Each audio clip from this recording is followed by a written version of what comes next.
1969, a year etched in Zenith's history.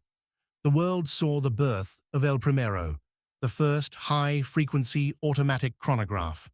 And in the same year, another icon emerged, the Defy. Rugged, angular, and so tough, it was nicknamed the Volt. Today, Zenith revisits that radical design. But for the very first time, the Defy Revival case houses a chronograph movement. This is the Zenith Defy Chronograph USM. At 37 mm, the octagonal mid-case and 14-sided bezel remain faithful to the original.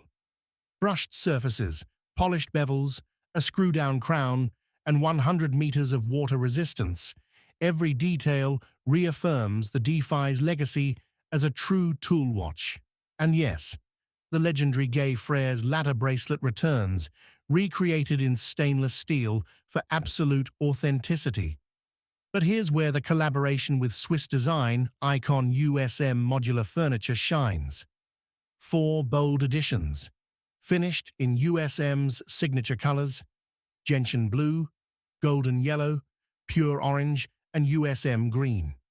Applied square hour markers, luminous hands, and playful details like the chronograph second's hand tipped with a luminous USM ball joint, all designed with a touch of 1960s modernism. Inside beats the legendary El Primero 400, a direct descendant of the 1969 caliber.